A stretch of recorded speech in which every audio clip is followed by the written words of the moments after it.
छत्तीसवीं क्षेत्रीय खेलकूद प्रतियोगिता झांसी की धरती से सीएम योगी ने खिलाड़ियों को दी नई ऊर्जा, दिए सफलता के मंत्र।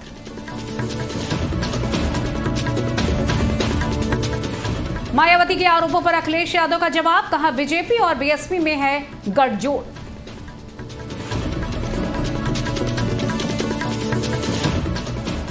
यूपी के फर्रुखाबाद में प्राइवेट एयरक्राफ्ट दुर्घटनाग्रस्त, उड़ान भरने के बाद झाड़ियों में गिरा प्लेन। 25 नवंबर का दिन अयोध्या के लिए ऐतिहासिक, मंदिर के शिखर पर फहराई जाएगी धर्म ध्वजा, पीएम मोदी समारोह में होंगे शामिल। पीलीभीत में धान लदी ट्रॉली रोकने पर भाकियू जिलाध्यक्ष को मारी गोली, किसान नेता अस्पताल में भर्ती।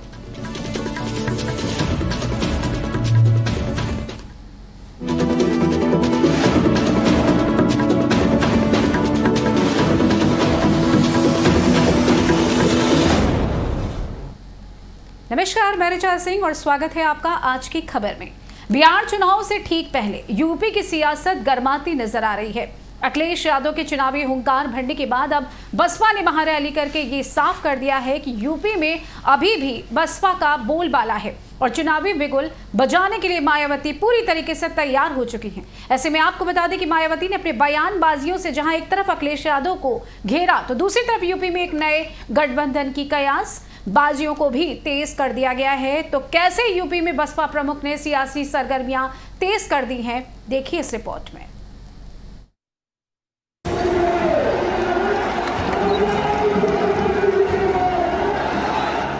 आगामी बिहार चुनाव को लेकर तेज हुई सियासी सरगर्मियों के बीच यूपी का सियासी मैदान भी अब अखाड़ा बन गया है। बता दें कि जहां एक तरफ सपा प्रमुख अखिलेश यादव ने आजम खान से मुलाकात करते ही 2027 में होने वाले विधानसभा चुनाव को लेकर चुनावी बिगुल बजा दिया, तो वहीं दूसरी तरफ आज बसपा सुप्रीमो मायावती ने राजधानी लखनऊ में महारैली करते ही सपा को निशाने पर ले लिया है, जिसने ये साफ कर दिया है कि अब यूपी की सियासत में वार पलटवार का धुआं उठ चुका है।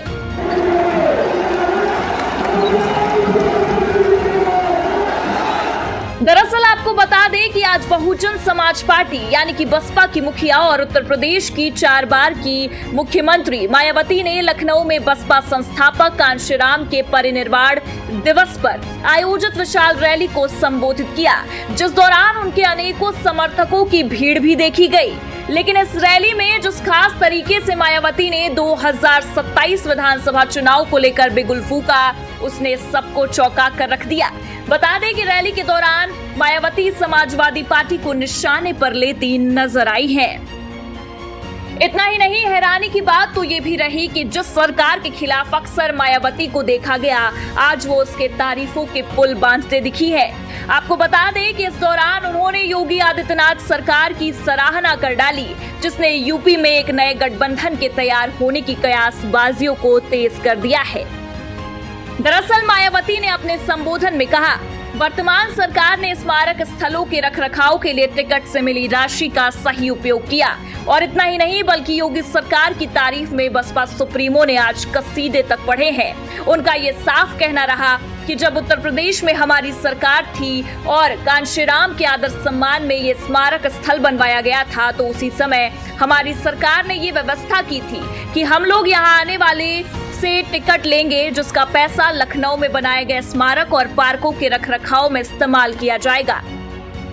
लेकिन दुख की बात तो ये रही कि वर्तमान भाजपा की सरकार से पहले यहाँ सपा की सरकार थी, तो सपा सरकार ने उस टिकट के पैसों को दबा कर रखा। अब ऐसे में इतना तो साफ है कि बसपा सुप्रीमो मायावती का दिया गया ये बयान यूपी की सियासत में नया मोड़ लाकर रहेगा। हालांकि आपको बता दें कि मायावती ने अखिलेश यादव के पीडीए फॉर्मूले को लेकर भी हमला बोल दिया है। उनका ये कहना रहा कि जब वे समाजवादी पार्टी सरकार में आती है तो ना उन्हें पीडीए याद आता है, ना कांशीराम जी की जयंती और ना ही उनकी पुण्यतिथि, लेकिन जब वे सत्ता से बाहर हो जाते हैं तब उन्हें सब कुछ याद आ जाता है।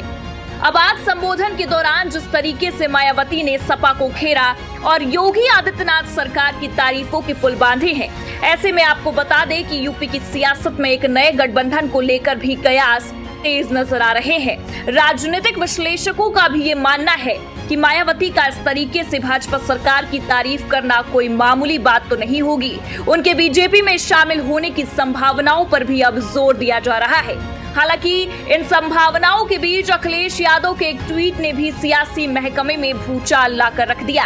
अखिलेश यादव ने बकायदा अपने सोशल मीडिया हैंडल एक्स पर ट्वीट करते हुए लिखा, क्योंकि उनकी अंदरूनी साठगांठ है जारी, इसलिए वो हैं जुल्म करने वालों के आभारी।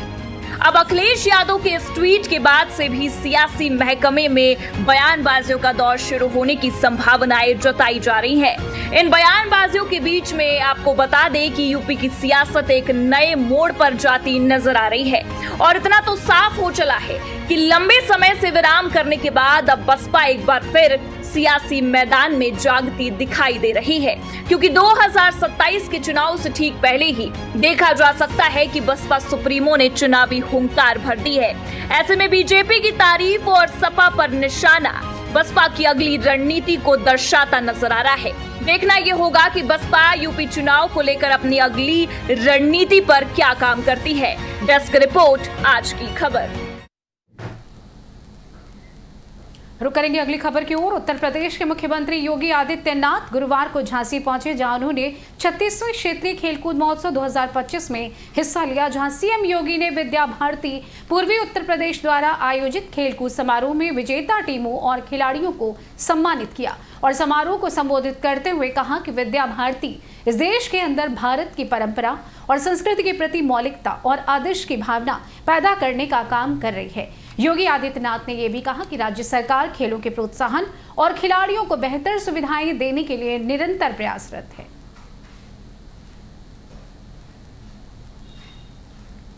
रुक करेंगे। बुंदेलखंड के झांसी में इस 36वें क्षेत्रीय खेलकूद समारोह का आयोजन यहां पर किया है और आज इसके समापन समारोह में मुझे आपके बीच में आने का अवसर प्राप्त हुआ। विद्या भारती देश के अंदर भारत की परंपरा, भारत की संस्कृति के प्रति मूल्यों और आदर्शों का भाव पैदा करने वाली, राष्ट्रीयता के भाव को जागरण करने वाली देश की अग्रणी संस्था है। रुक करेंगे अगली खबर की ओर। बहुजन समाज पार्टी बीएसपी की महारैली के बाद समाजवादी पार्टी प्रमुख अखिलेश यादव ने प्रेस कॉन्फ्रेंस कर मायावती के आरोपों पर अपनी राय दी।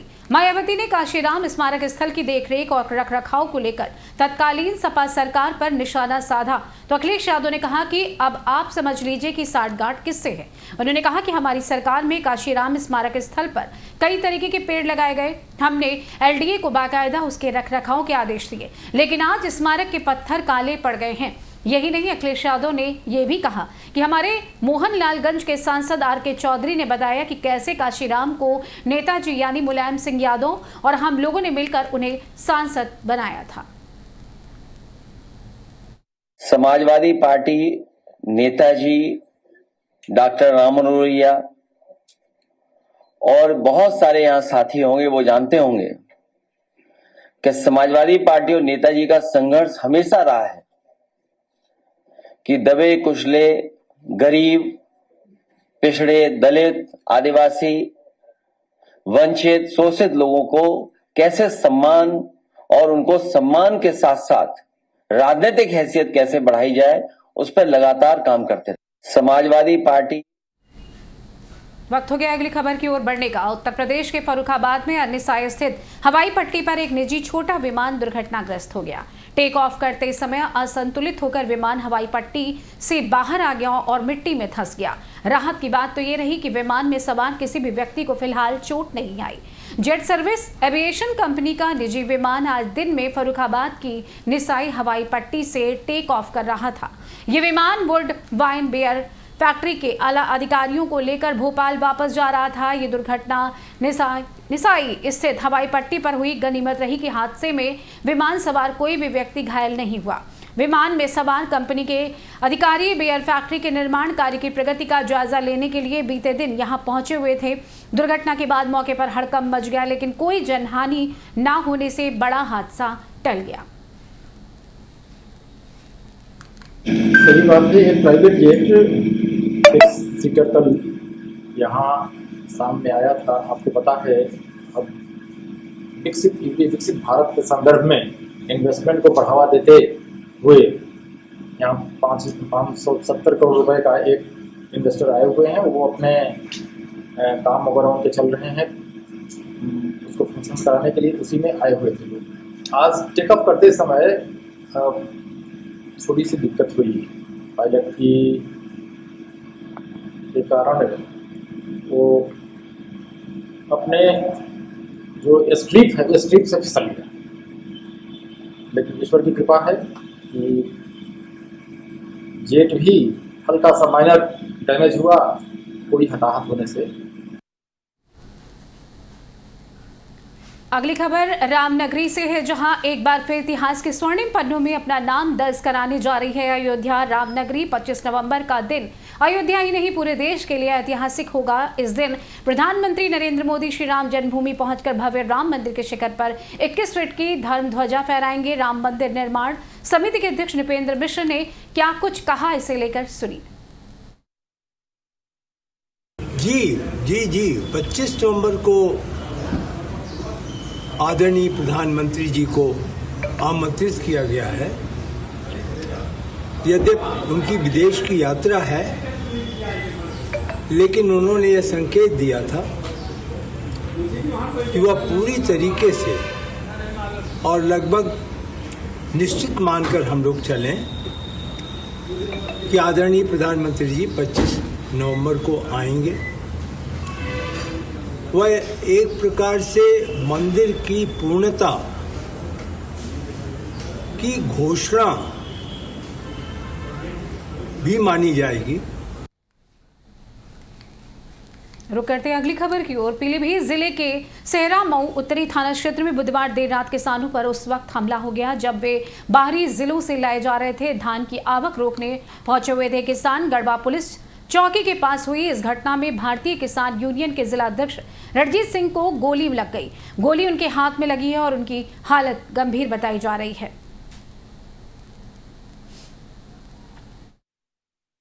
रहता था कि बाहरी जनपदों से धान आ रहा था पूर्णपुर में, उसी विरोध में हम लोग आज वहाँ गढ़वा खेड़ा के पास में आगे अपनी जिला पीलीभीत के हद पर बैठे हुए थे।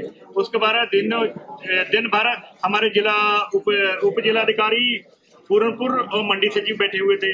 तो शाम को यह समझौता हुआ कि बाहरी जनपद का धान नहीं लिया जाएगा और उसका एक लिखित भी चला गया, उसको हम लिखित भी दे दी। उसके बाद में शाम को धरना प्रदर्शन समाप्त हो गया।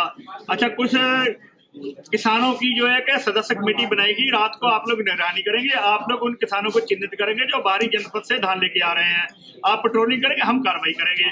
आपको शाम को पुलिस पेट्रोलिंग भी दी जाएगी और शाम को आपको पहुंचेगी, लेकिन पुलिस प्रोटेक्शन नहीं पहुंची।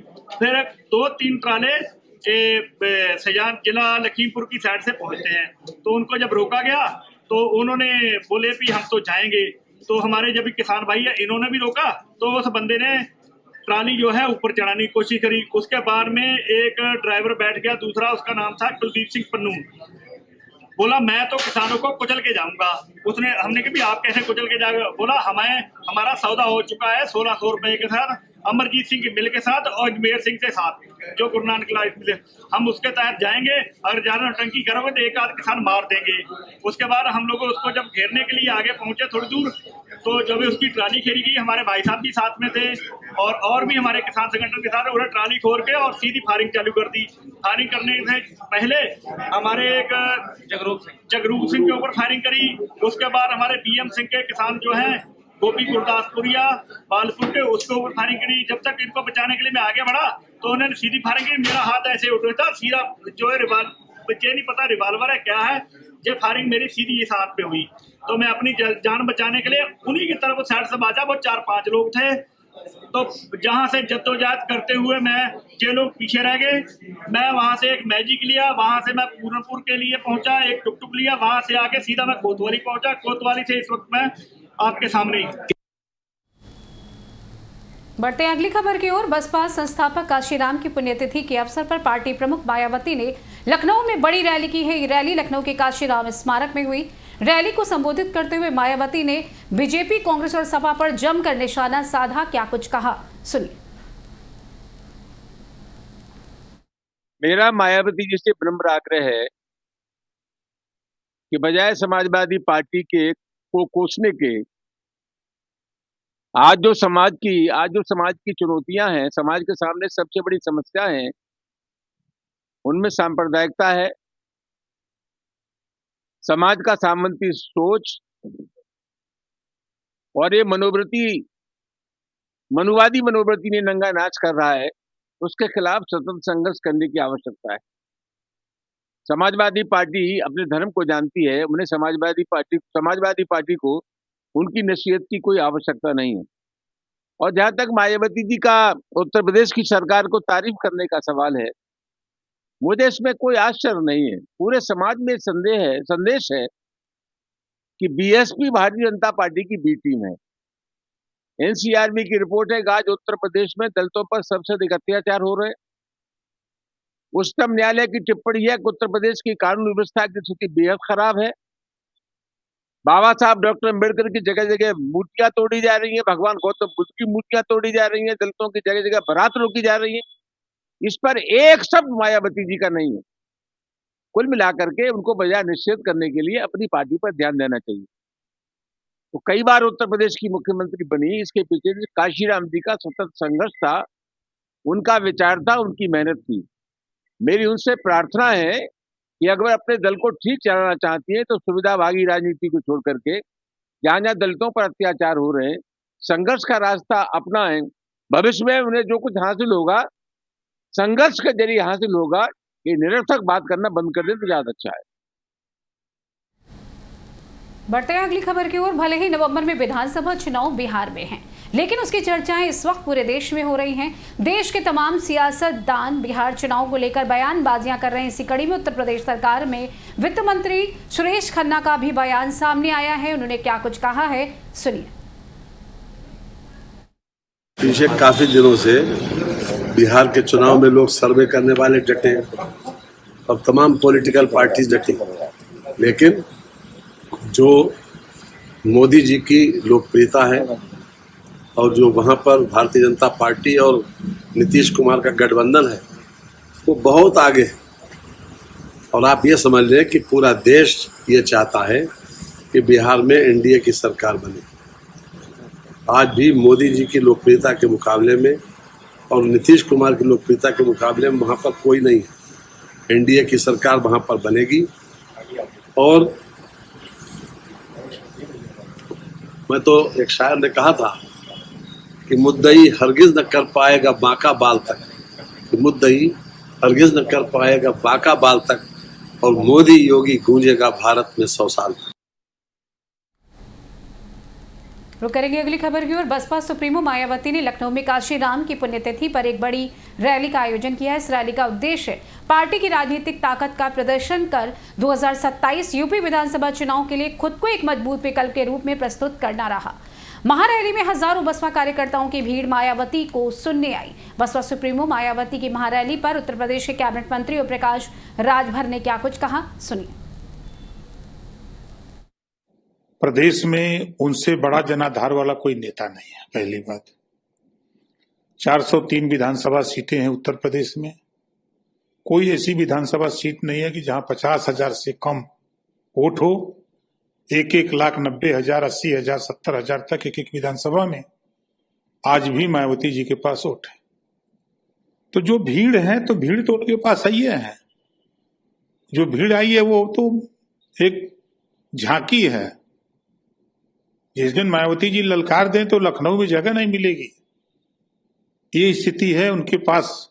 उनके चाहने वाले, उन्होंने उतना किया है।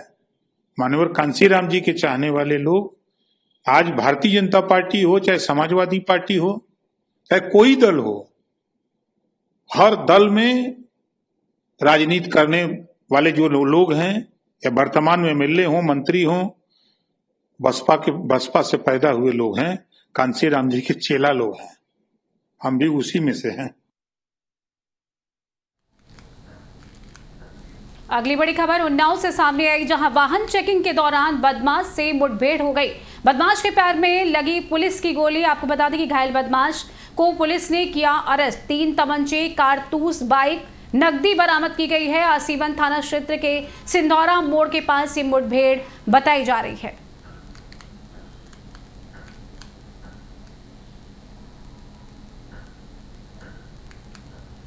8 बजे थाना आसीवन पुलिस एवं एसओजी की संयुक्त टीम द्वारा थाना आसीवन क्षेत्र अंतर्गत सिधौरा मोड़ के पास संदिग्ध व्यक्तियों वाहनों की चेकिंग की जा रही थी।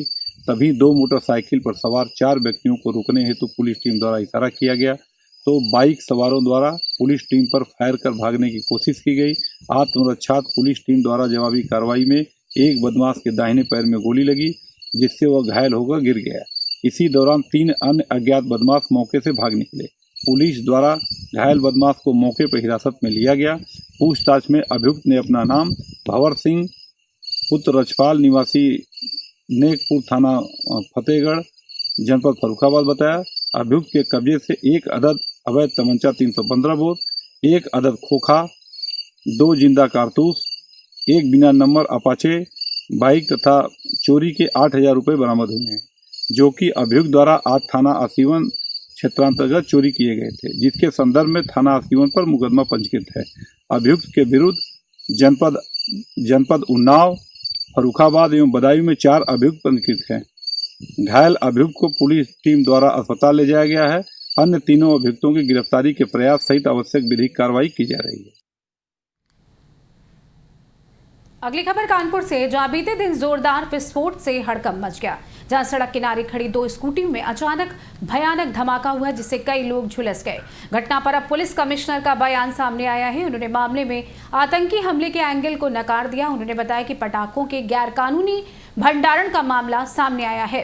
घटनास्थल के पास से 1 क्विंटल पटाखे और 20 से 25 मीटर की दूरी पर एक गोदाम में 2.53 क्विंटल विस्फोटक मिला है। वहीं उन्होंने साफ किया कि इस घटना में कोई भी आतंकवादी पहलू सामने नहीं आया है। कल रात 7:15 बजे मूलगंज थाना क्षेत्र में मिस्री बाजार है, एक खिलौने की शॉप के सामने 2 स्कूटी ब्लास्ट होता है और उस घटना में 8 लोग इंजर्ड होते हैं, जिसमें से 4 लोगों को पीजीआई लखनऊ रिफर किया जाता है और 4 लोगों में से 2 लोगों को मामूली चोटें थी। वो उनको जो है तत्काल मरहम पट्टी करने के बाद इनको छोड़ दिया जाता है और 2 लोगों का उपचार किया जा रहा है अभी भी। पूरी घटना के जब हम लोगों ने जानकारी करी है तो उसमें पटाखों का इलीगल स्टॉकिंग से रिलेटेड मामला निकला है। जिस दुकान के सामने घटना घटित होती है उसके बगल में भी हमको करीब 1 कुंटल के आसपास पटाखे मिले हैं और करीब 20-25 मीटर की दूरी पे एक गोडाउन मिला है, जिसमें कम से कम 2.5-3 कुंटल एक्सप्लोसिव जो पटाखों में इस्तेमाल होता है और पटाखे रिकवर हुए हैं। ये घटना में जो बातें बताई गई हैं कि मस्जिद के पास घटना हुई है और बहुत सारे लोग मिले हैं, तो इसको हम पूरी तरह से इसका खंडन करते हैं।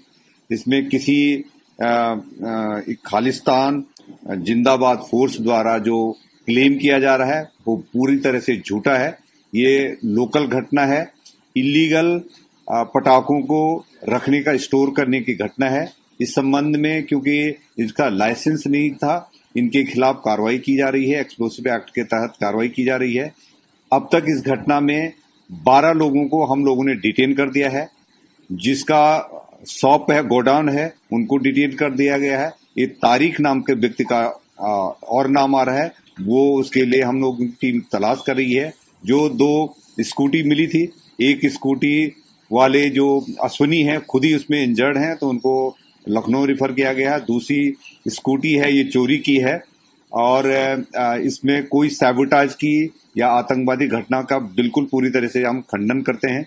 इस संबंध में जो पुलिस वालों की लापरवाही रही है, एसएचओ सहित 5 पुलिस वालों को निलंबित कर दिया गया है और जो एसीपी जिनके क्षेत्राधिकार में एक घटना हुई है उनको तत्काल वहां से रुक करेंगे अगली खबर की ओर। अगली खबर बहराइच जनपद से है, जहां महर्षि वाल्मीकि जयंती हर्षोल्लास के साथ मनाई गई। इस अवसर पर मंदिरों और रामायण से संबंधित महत्वपूर्ण स्थलों पर विशेष कार्यक्रमों का आयोजन किया गया। आयोजनों में दीप प्रज्वलन के साथ साथ महर्षि वाल्मीकि द्वारा रचित रामायण महाकाव्य के सामाजिक, मानवीय और राष्ट्रीय मूल्यों पर आधारित भक्तिमय सांस्कृतिक कार्यक्रम प्रस्तुत किए गए। वहीं इस मौके पर भगवान महर्षि वाल्मीकि जी की शोभा यात्रा भी निकाली गई, जिसमें सदर विधायक अनुपमा जायसवाल, भाजपा के जिला अध्यक्ष और कई कार्यकर्ता मौजूद रहे। इस कार्यक्रम में संतोष कुमार वाल्मीकि द्वारा शोभा यात्रा कमेटी के सभी सदस्यों को सकुशल कार्यक्रम के संचालन के लिए सभी को धन्यवाद दिया और आभार भी प्रकट किया।